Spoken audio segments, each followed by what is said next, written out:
Então que a gente começa o nosso curso, o nosso encontro com o Mestre, fazendo a oração que ele nos ensinou, remetendo nossas almas, nossas vidas a esse Deus de luz, a esse Deus de amor que ele anunciou como ninguém na terra, dizendo: Pai nosso, amor nosso que está no céu, na terra, no íntimo de todas as criaturas. Santificado seja esse teu nome de amor. Que ele venha a nós, que ele seja o reino por sobre todas as criaturas, países, continentes, cidades, instituições da terra. Que aqui seja feita essa tua vontade, que esse seja o teu reino exatamente por prevalecer na terra a tua vontade, Jesus, Deus, assim na terra como no céu. Que o pão nosso, o pão da vida, o pão da matéria e o pão do Espírito nos venha hoje e sempre, que nos seja perdoado, que nos sejam perdoados nossos equívocos, assim, do mesmo jeito, na mesma sintonia com que nós mesmos perdoarmos aqueles que nos tiverem ofendido. E não nos deixes, meu Deus, cairmos e recairmos na tentação do ego que há tantos milênios nos tem aprisionado, mas ao contrário, livra-nos dessa arrogância, dessa autossuficiência, pelo exercício da compaixão, da solidariedade, da fraternidade. Que assim seja, graças a Deus. Graças a Deus, é o Pai Nosso, essa nossa grande ferramenta de harmonização, de sintonização com Jesus, com Deus, deixada pelo Mestre para todos nós. Graças a Deus. Nós estamos vivendo, todos aqueles que são minimamente informados no campo do cristianismo sabem que nós estamos vivendo um momento crítico das nossas vidas individuais e coletivas na Terra. Jesus, para cima de calendário maia, de Nostradamus, de Edgar Cayce, de Emmanuel, para cima de todos os profetas que falaram sobre esse momento que nós estamos vivendo, ele nos descreveu praticamente o que ele chamou de fim dos tempos. O fim dos tempos, segundo Jesus, seria caracterizado pela existência de guerras e de rumores de guerras, pela ocorrência de pestes, de grandes doenças, pela existência de falsos cristos e falsos profetas. Tudo isso vem sendo confirmado nesses nossos tempos.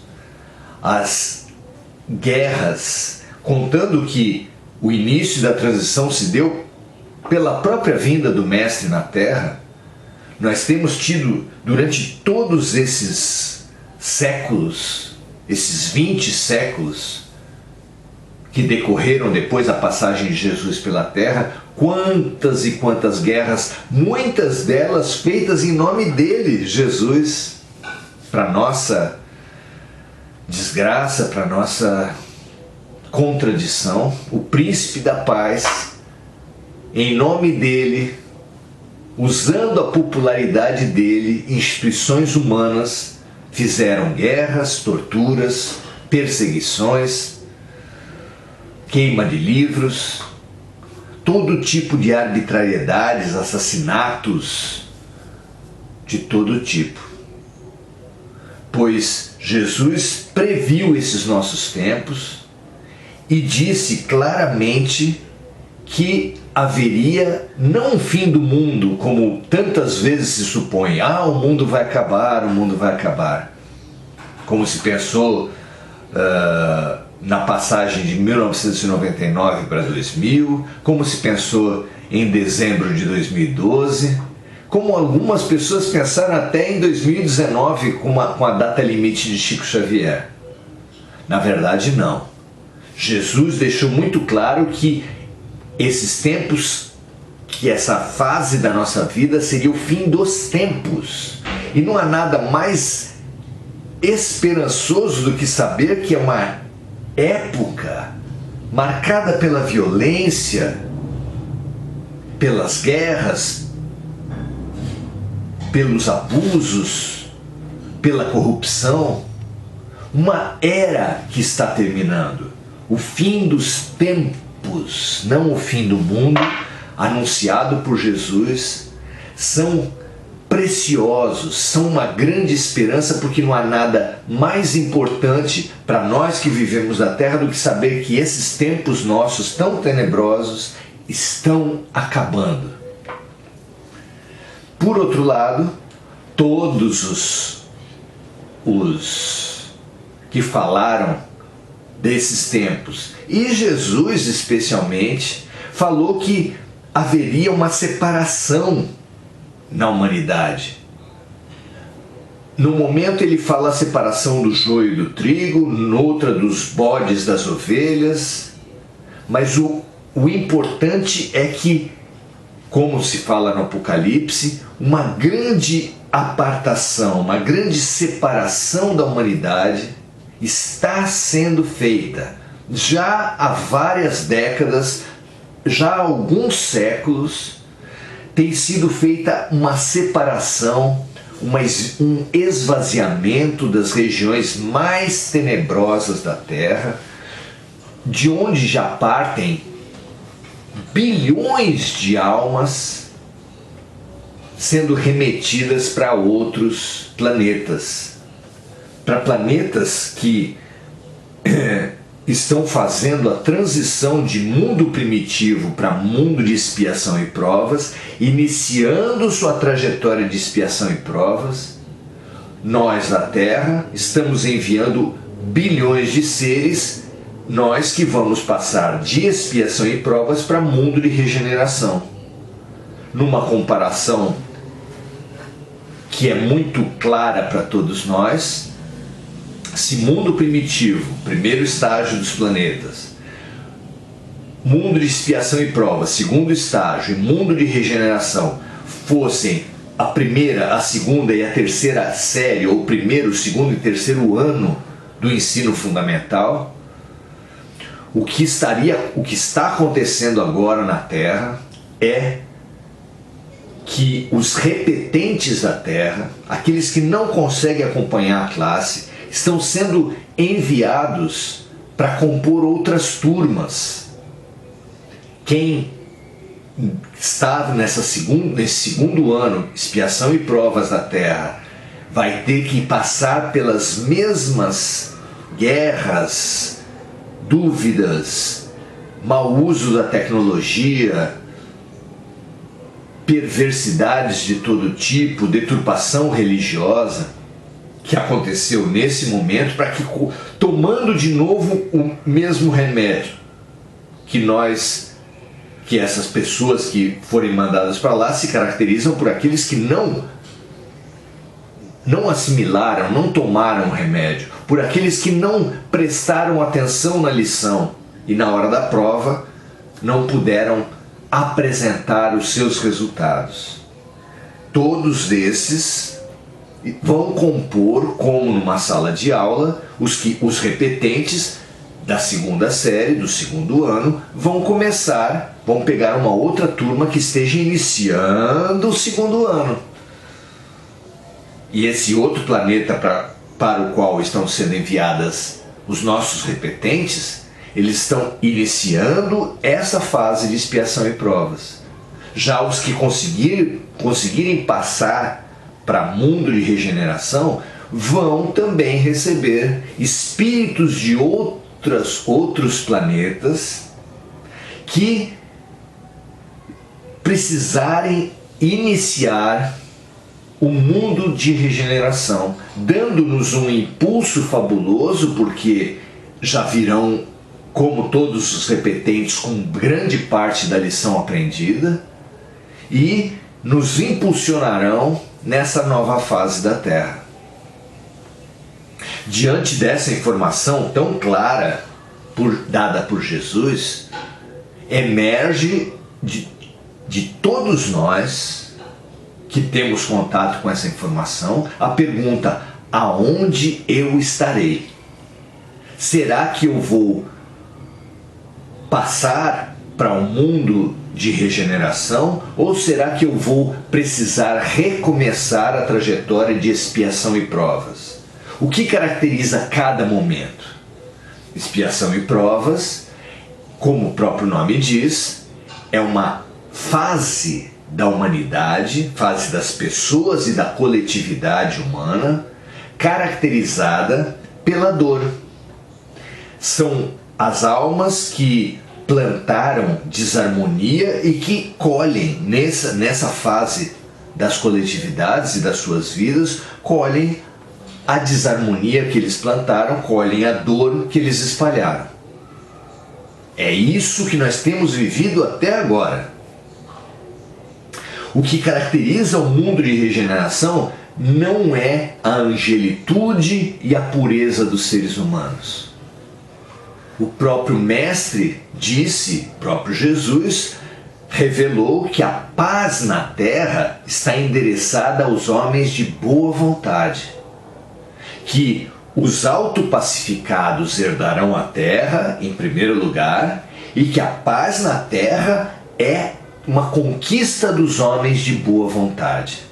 Então, não serão seres perfeitos nem angélicos, mas só ficarão na terra pessoas sinceramente voltadas à autopacificação, com boa vontade para se harmonizarem, para regenerarem a política, a saúde, a educação, a religião, todas as instituições humanas que tanto precisam de regeneração, assim como o próprio planeta, o meio ambiente, tão degradado nesses tempos de expiação e provas, e que precisarão também passar por uma gigantesca reformulação, regeneração.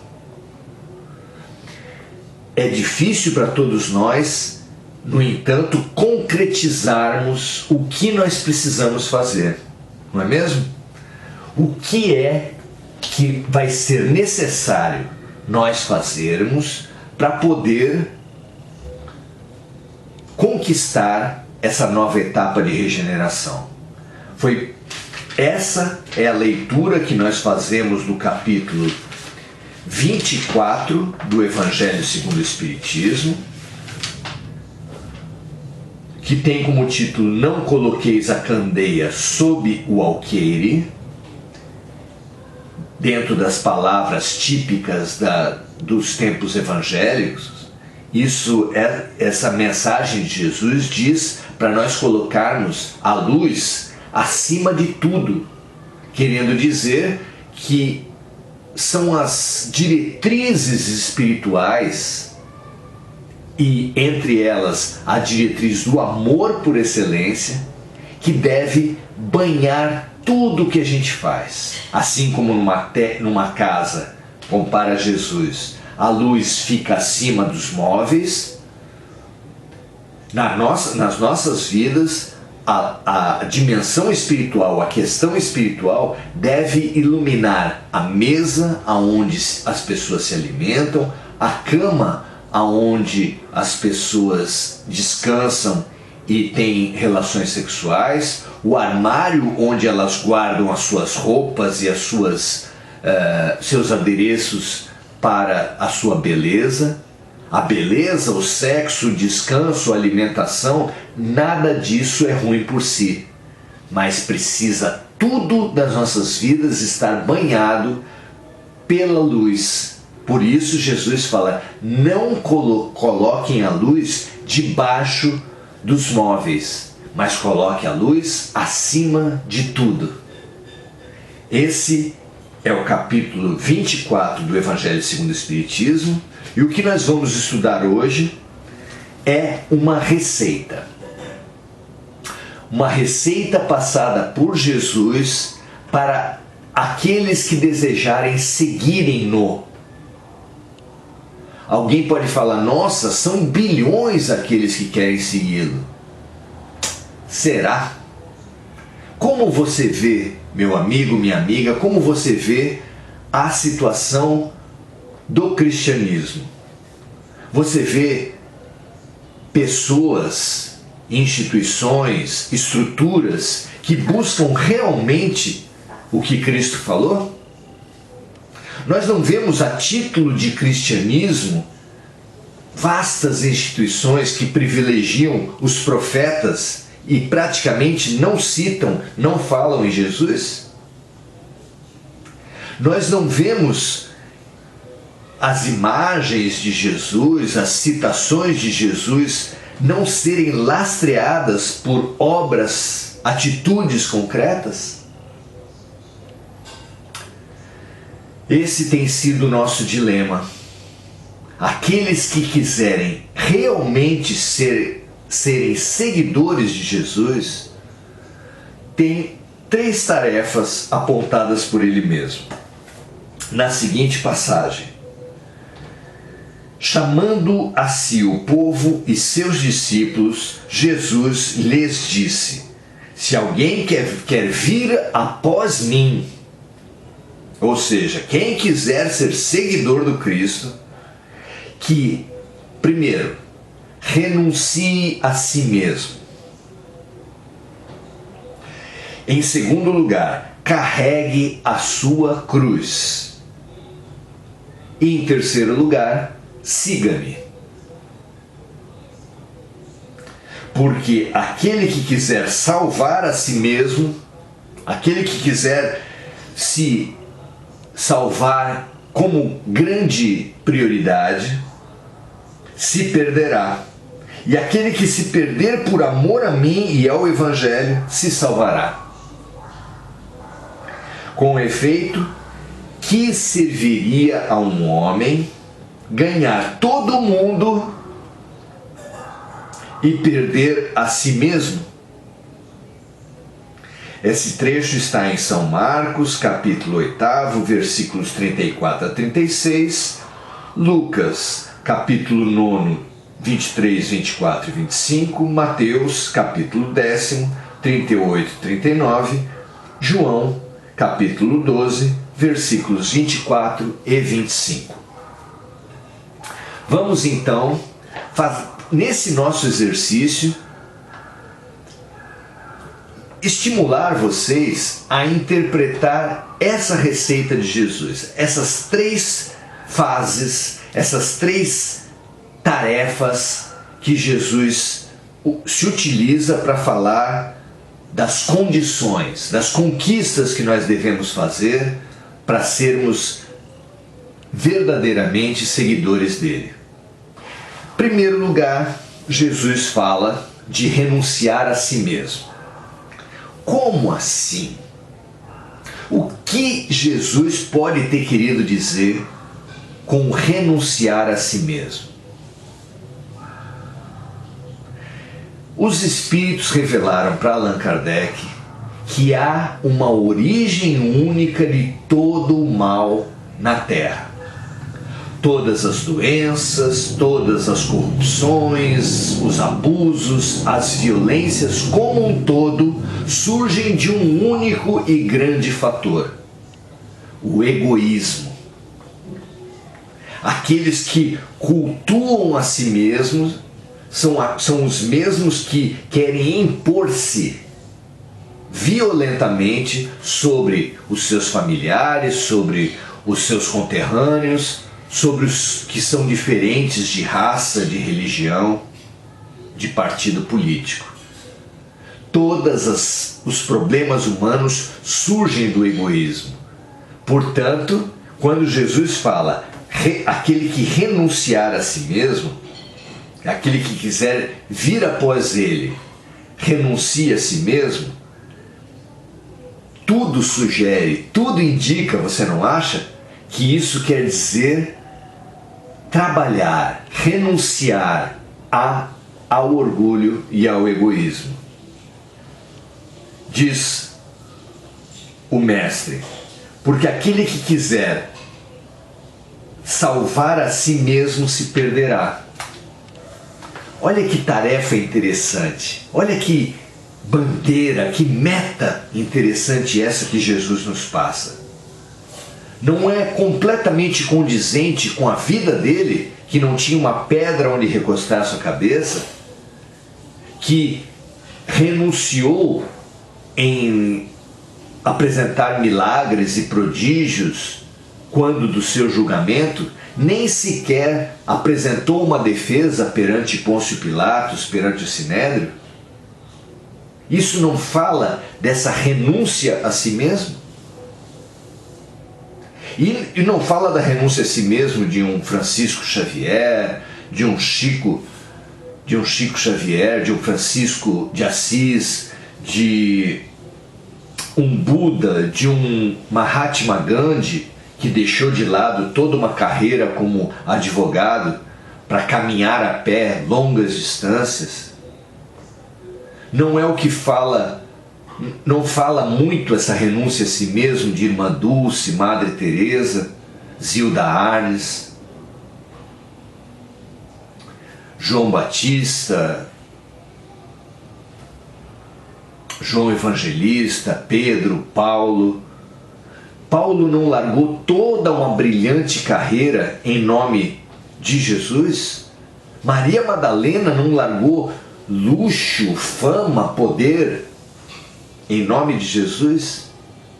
Renunciar a si mesmo.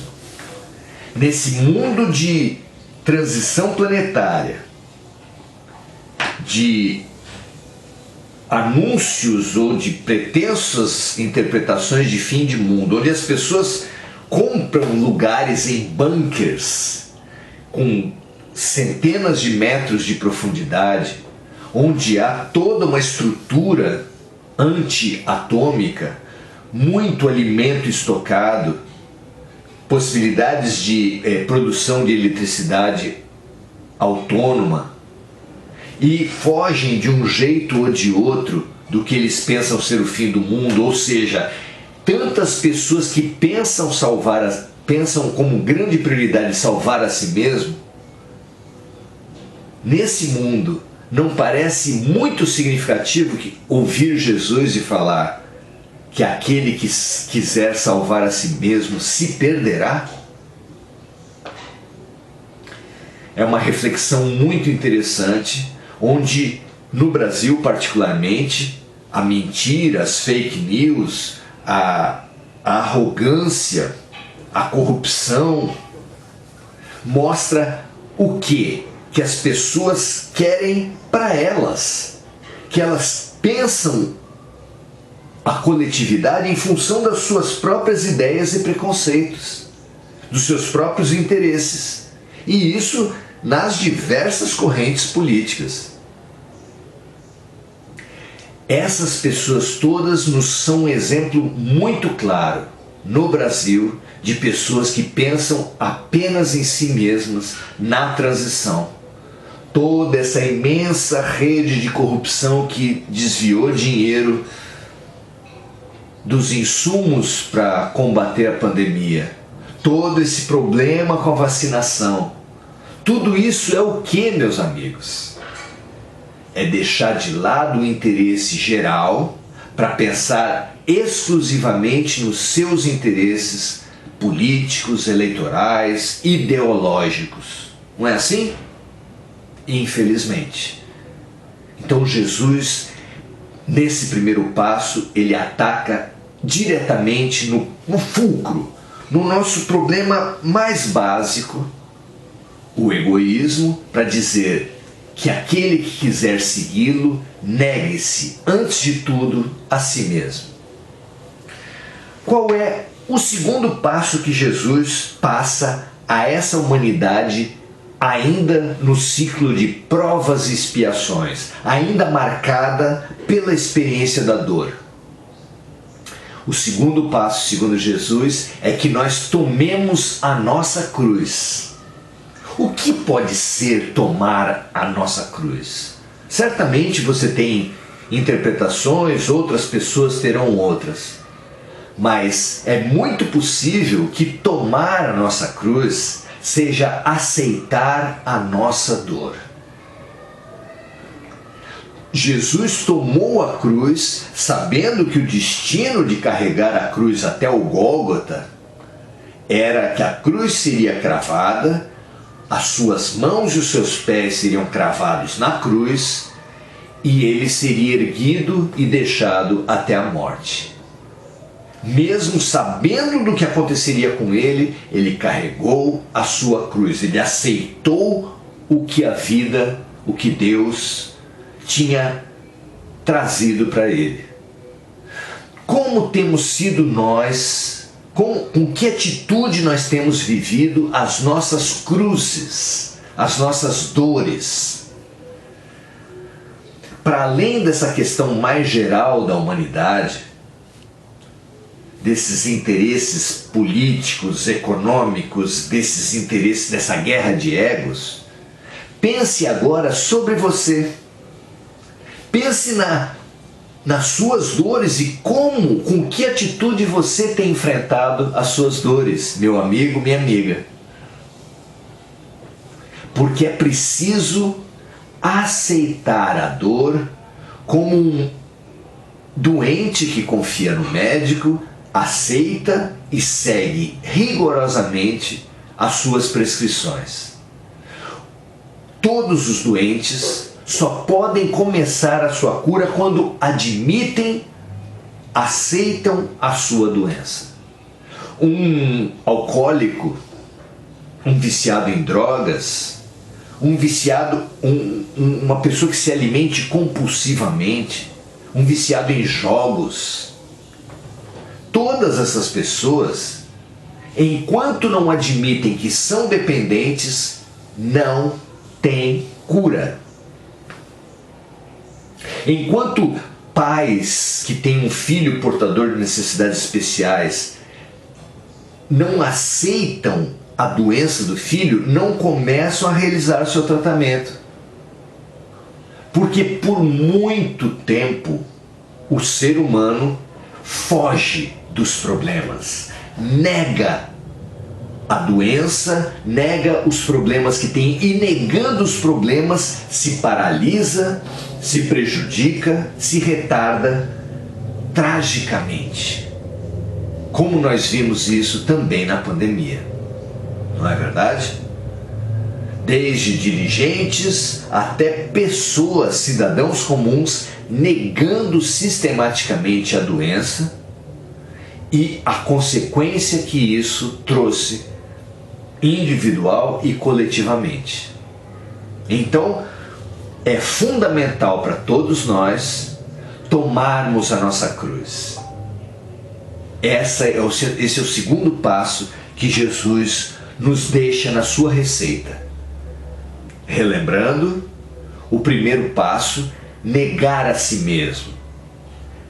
Perceber, neutralizar e ultrapassar a arrogância, o orgulho, o egoísmo. Essa é a tarefa por excelência, o primeiro passo para a nossa autossalvação, para a nossa emancipação espiritual, para a nossa qualificação para o mundo de regeneração.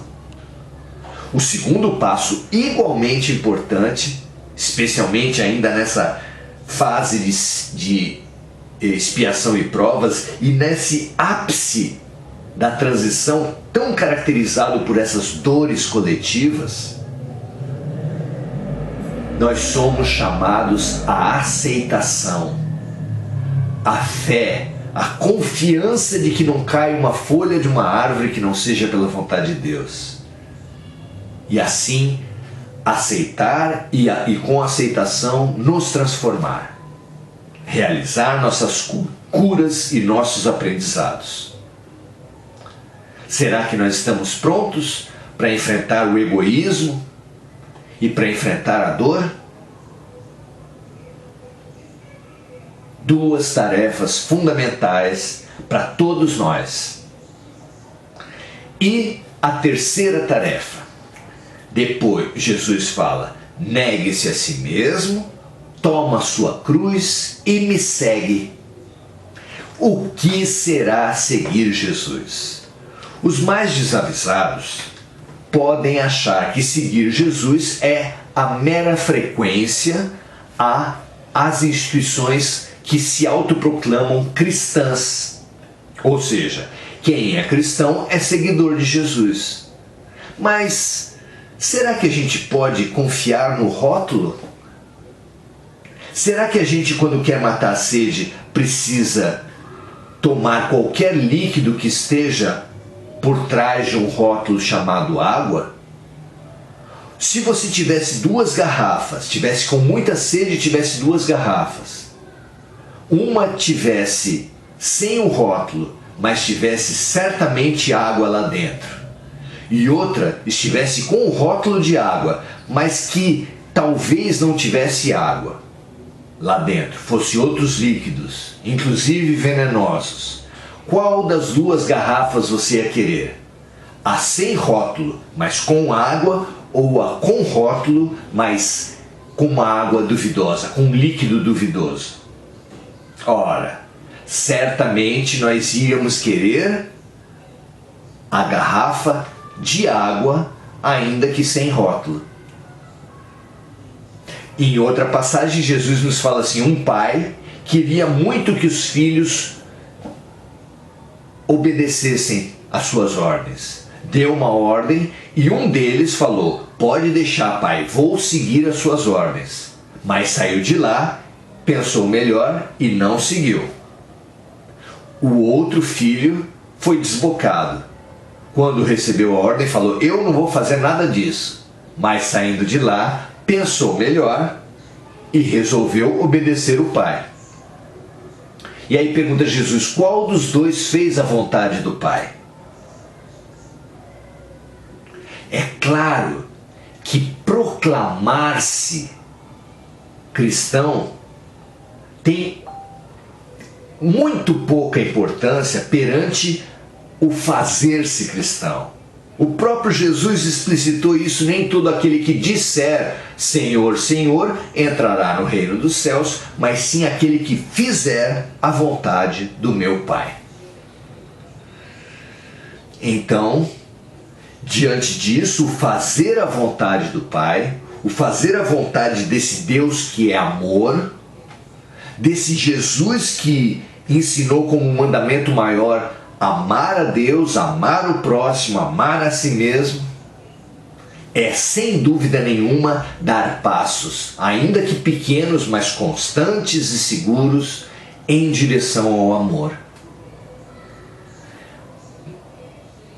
Há uma passagem nos evangelhos em que Jesus fala sobre esses nossos tempos. Disse que no fim dos tempos, o Filho do Homem sentaria no seu trono perante as nações e apartaria a multidão humana como quem aparta os bodes das ovelhas, colocando os bodes à sua esquerda e as ovelhas à sua direita.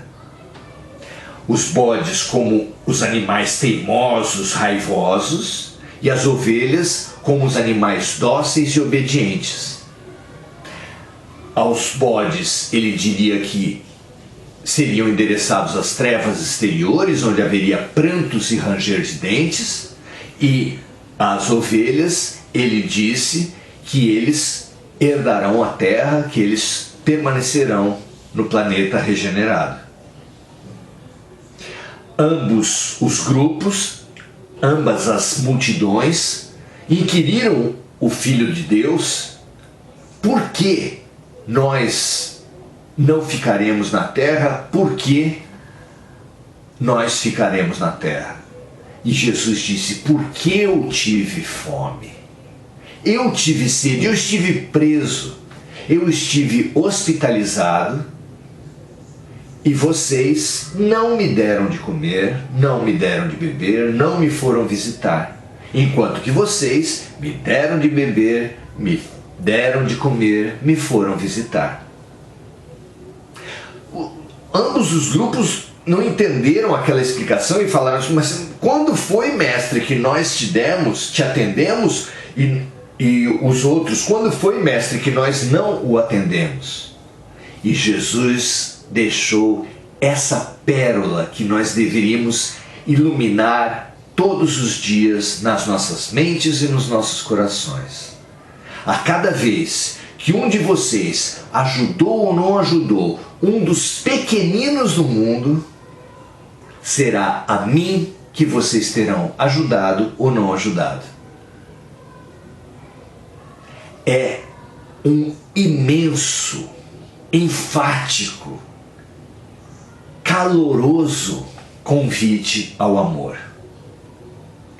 Pensem comigo, tudo que acontece à tua volta, cada um dos menores seres que aparecem na tua frente, uma planta, um animal, um átomo, todos os seres que aparecerem na tua frente, todos os pequeninos do mundo, devem ser vistos como se fossem Jesus. E devem receber o nosso serviço, a nossa dedicação, a nossa atenção, o nosso respeito, a nossa consideração, a nossa compaixão, como se fosse ao próprio Mestre. Essa é a receita de programação mental que Jesus nos passa. Em primeiro lugar, abrir mão das artimanhas do egoísmo, aceitar as dores do mundo como remédios e lições e olhar cada ser, cada situação com a qual nós nos depararmos como oportunidades, como exercícios de amor, como oportunidades de servir ao próprio Mestre. Não são 3 receitas maravilhosas? Vamos pensar nisso e nos preparar para praticar, para sermos assim em cada segundo das próximas semanas, dos próximos meses, desses anos que ainda nos apartam da transformação da Terra, que nunca esteve tão perto. Graças a Deus, muito obrigado por acompanharem até aqui e muito obrigado pelas considerações, pelas reflexões que nós vamos agora ouvir, colher do que vocês pensaram a respeito disso, para que um possa estimular o outro, um possa ajudar o outro, um possa apoiar o outro com suas próprias reflexões, com os seus próprios movimentos de fraternidade. Vamos lá? Eliana Chiodo, Ana Maria Scorza, Andréa Salvatore, Maria José Sobral, Mônica da Silva, Luciene Aparecida, Diana Costa, a Mônica da Silva lembrando de diversos amigos, Jussara Regina da Costa, Yara Ferreira, Márcida Marques Albino, Roberta Emi. Muito bom a gente fazer esse exercício de reendereçar a luz que a gente recebe aqui, como os discípulos fizeram repartindo o pão já partido por Jesus. Que a gente faça isso e se lembre de todos aqueles amigos necessitados nos hospitais, nos asilos, nas penitenciárias, nas casas e mesmo nos palacetes, porque isso não tem nada a ver com dinheiro ou com poder, mas tem a ver com o vazio existencial, com a solidão, com a incompreensão, com a depressão, que infelizmente estão em todas as classes, todos os ambientes, todas as religiões. Não é? Vamos lá, Francisca Chagas, Angelina, Cláudia Silva, Maria Cláudia, Rosa Amaral. A Rosa diz assim: espero estar melhor nesse mundo de regeneração. Certamente a esperança, ela falou que espera isso, ela é fundamental. Mas não é esperança no sentido de esperar passivamente. Conhece uma árvore pelos seus frutos. Esperança como um impulsionador à fé, à fraternidade e ao amor. Que a gente espere em atividade, em movimento, em disposição, em coragem e fé. Não é? A Rosa fala que não vê a hora de nos encontrarmos numa favela, numa palestra ao vivo. É realmente uma grande vontade de todos nós. Vamos ver. A Eliana Quiodo nos fala assim: é difícil deixar a cultura da farinha pouca, meu pirão primeiro. Olha só, não foi à toa que o planejamento espiritual, que os prepostos de Jesus e que o próprio Jesus previu para esses nossos tempos, dores coletivas. Porque sob pressão da dor, da catástrofe, da pandemia, das guerras, do terrorismo, sob pressão, como que as atitudes se revelam. E ali as pessoas mostram quem é quem. Esses momentos são apresentados na transição planetária, foi previsto no Apocalipse, foi previsto no fim dos tempos por Jesus, exatamente porque as situações, as crises, as situações agudas revelam quem é quem. Quem nessa situação pensar em si mesmo, desviar o recurso público para encher os próprios bolsos, deixar de lado pessoas de outras religiões para priorizar apenas o da sua religião, da sua classe social, da sua raça, sendo intolerante com pessoas de outras opções sexuais, de outras cores de pele, essas pessoas vão estar fazendo um demonstrativo claro de que optaram pelo egoísmo, que não estão ao alcance da primeira tarefa hoje apresentada por Jesus, que é renunciar a si mesmo. Ao contrário, só pensam em exaltar a si mesmo. Essas pessoas, infelizmente, não poderão ficar na terra, não é? Essa cultura do se a farinha é pouca, meu pirão primeiro, do ego individual, do ego de classe, do ego de religião, do ego de raça, do ego de país, do ego partidário, tão forte nesses tempos nossos, que tudo isso possa ser questionado por todos nós e transmutado. Nós precisamos superar o ego individual e o ego coletivo, sem o que Jesus hoje deixou muito claro, nós não estaremos habilitados a sermos realmente considerados seguidores de Jesus. A Eliana continua: carregar a cruz é aceitar a própria vida e assumir responsabilidades por ela. Perfeito, Eliana. Nós que gostamos tanto de repassar responsabilidades, não é? Se o casamento vai mal, é sempre a responsabilidade do cônjuge. Se eu brigo com meu irmão, a culpa é sempre do meu irmão. Se o meu condomínio está com problemas, a culpa é dos vizinhos. Nunca a gente assume a responsabilidade. Partidariamente no Brasil, todos os grupos políticos têm uma certeza só: a culpa é dos outros. Eles mesmos não têm nenhuma responsabilidade por tudo que acontece no país. Enquanto as pessoas acharem assim, se portarem assim, nem o país se melhora, nem os casamentos, nem as famílias, nada. Realmente é uma tarefa fundamental assumir a responsabilidade, tomar a sua cruz, assumir a sua responsabilidade é uma tarefa fundamental. Muito legal, Eliana. A Mônica da Silva também fala isso. Temos que aceitar os desígnios de Deus com a humanidade. Aceitação parece uma atitude passiva. Muito pelo contrário. É a aceitação que nos movimenta. Como a gente deu os exemplos aqui. Quando você aceita que tem um problema, você começa a ter solução. Quando você aceita o diagnóstico do médico, você se abre ao tratamento.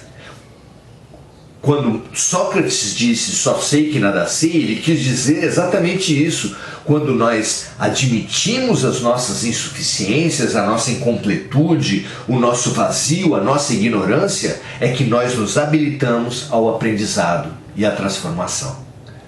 Muito legal. Vamos ver o que mais os amigos nos trazem aqui. A Eliana Chiodo nos fala assim: no caminho do aprendizado, cada passo nos leva ao aperfeiçoamento. Cada passo. Às vezes a gente fica imaginando passos lá na frente. Ou fica grudado em arrependimento, mágoa e culpa nos passos que demos errado ou que não demos lá atrás. Enquanto nós ficarmos presos ao passado ou grudados no futuro, nós não podemos fazer a única coisa que faz sentido. Um passo de cada vez. Cada passo, o passo do agora, o passo do aqui, precisam ser o foco das nossas atenções. Até porque é a única realidade. O resto é tudo imaginação, é tudo fantasia, é tudo representação. A única verdade da vida está no aqui e no agora. Não é? Fundamental esse pensamento também, Eliana. Vamos ver aqui mais. A Maria Cláudia falando que acha que nós somos todos muito superficiais. É isso mesmo. Quando a gente se deixa ficar na superficialidade, a gente só pensa no interesse imediatista. E Jesus nos perguntou hoje, de que adianta ganhar o mundo todo e perder a sua alma? Quanto mais imediatista você é, mais você perde a perspectiva da eternidade. Você avalia as coisas só pelo seu interesse imediato. E isso nos leva sistematicamente ao erro, à infelicidade e à dor. Quem optar pelo interesse pessoal, pelo imediatismo, vai optar pela dor que vem como consequência dessa atitude e vai se autodestinar a um planeta de provas e expiações, porque ele ainda precisa de mais dor para acordar, infelizmente. Vamos ver aqui mais. A Heloísa Campos está falando, está agradecendo pelos momentos de aprendizagem e reflexão. Sem dúvida, a reflexão é o fundamental. O que adianta a gente, hoje em dia a gente quer andar rápido, sair rápido, fazer tudo rápido, mas se você não souber para onde vai, o que adianta ir rápido? Ir rápido pode ser um problema para quem está indo para o precipício, não é verdade?